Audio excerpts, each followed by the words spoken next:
اللہ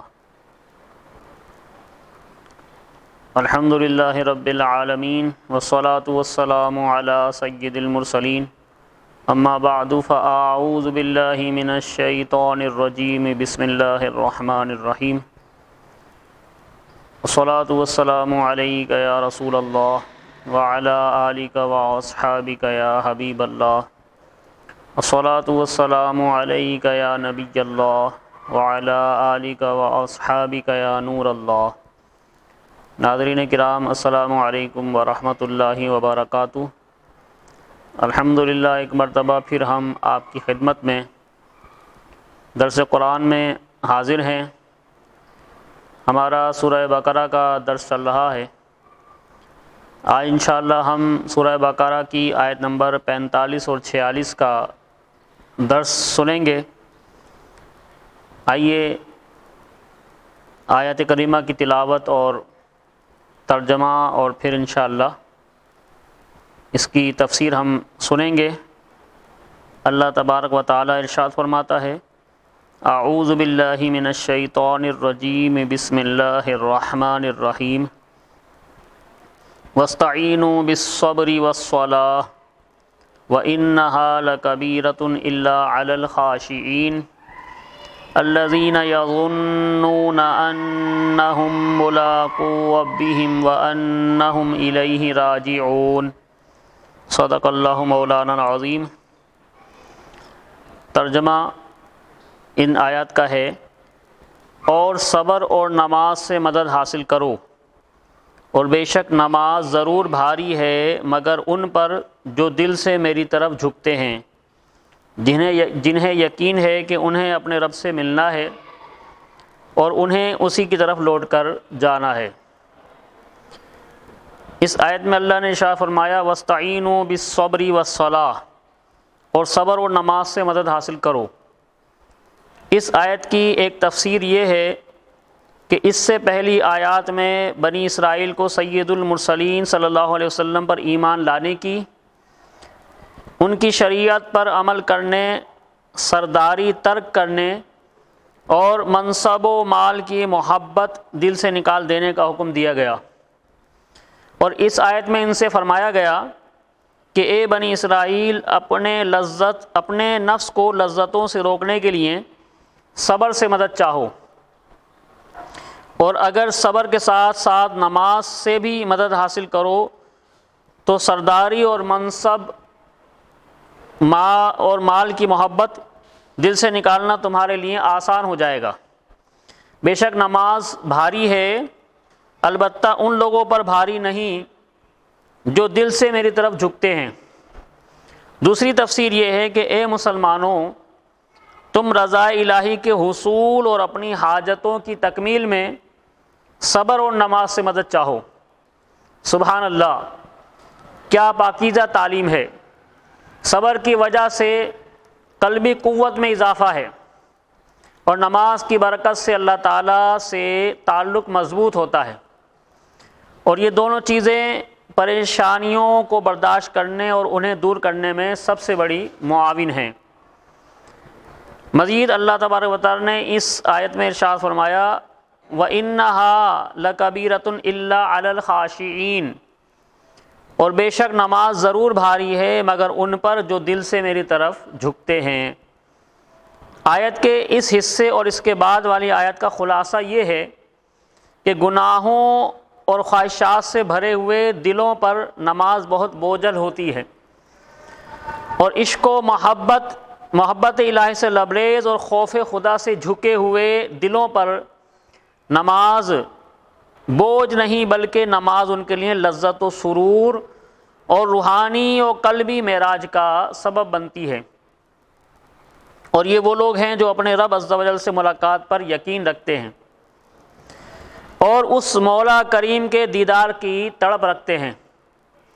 اس میں بشارت ہے، آخرت میں مومنین کو دیدار الہی کی نعمت نصیب ہوگی، نیز اللہ تعالیٰ سے ملاقات اور اس کی طرف رجوع میں ترغیب و ترہیب دونوں ہیں، یعنی رغبت بھی دلائی گئی ہے اور ڈرایا بھی گیا ہے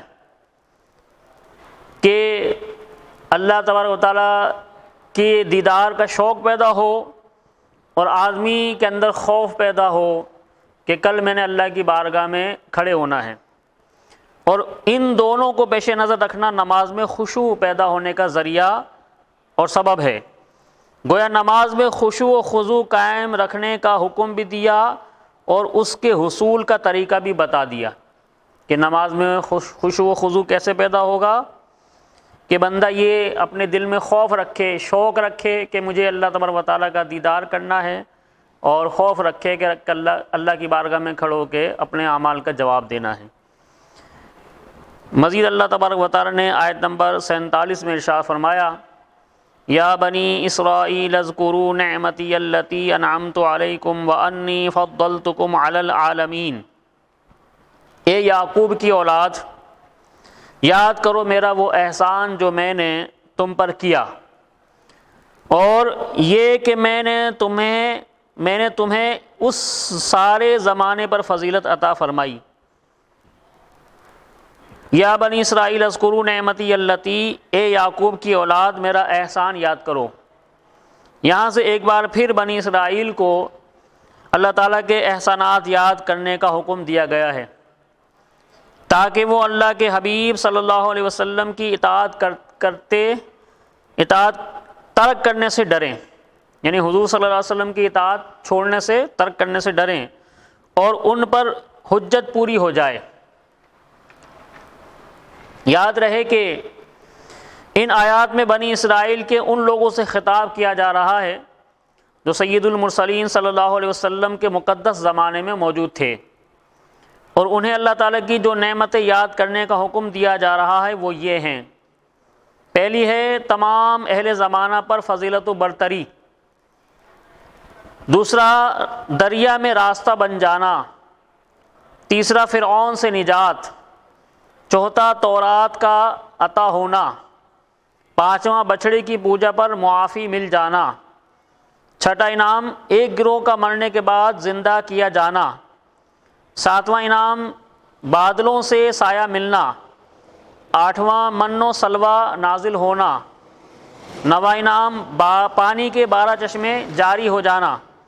اور 10واں انعام ہے زمینی اناج عطا کیا جانا وغیرہ۔ یہ تمام نعمتیں ان کے آباء و اجداد کو عطا کی گئی تھیں، اور چونکہ جو نعمت آباء و اجداد کو ملی ہو وہ ان کی اولاد کے حق میں بھی نعمت ہوتی ہے، کیونکہ ظاہر ہے کہ اولاد فخر کرتی ہے کہ ہمارے آباء و اجداد کو یہ نعمتیں اور یہ کمال حاصل تھا۔ اس لیے ان سے فرمایا جا رہا ہے کہ اے یعقوب کی اولاد میرا وہ احسان یاد کرو جو میں نے تم پر کیا، اور میرے حبیب صلی اللہ علیہ وسلم کی پیروی کرو، اور ان کے دین میں داخل ہو کر میری ان نعمتوں کا شکر ادا کرو۔ بنی اسرائیل کی نعمتوں کو سامنے رکھ کر امت محمدیہ صلی اللہ علیہ وسلم پر ہونے والے انعامات کو شمار کریں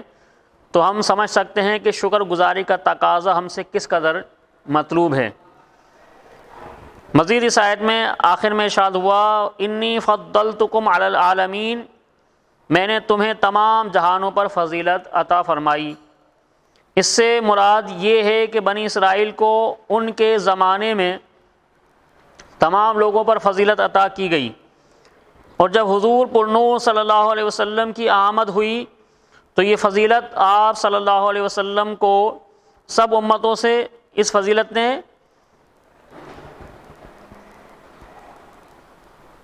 آپ صلی اللہ علیہ وسلم کی امت کی طرف،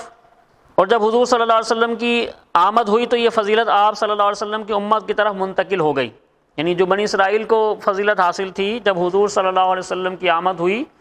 تو اب یہ فضیلت جو ہے وہ امت محمد صلی اللہ علیہ وسلم کی طرف جو ہے وہ منتقل ہو گئی۔ جیسا کہ ارشاد ہے،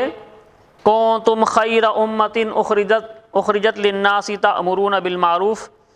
یعنی اے مسلمانوں تم بہترین امت ہو جو لوگوں کی ہدایت کے لیے ظاہر کی گئیں۔ اللہ تعالیٰ سے دعا ہے کہ وہ ہمیں ان آیات کریمہ کے صحیح طور پر مصداق بننے کی توفیق عطا فرمائے۔ وما علینا الا البلاغ۔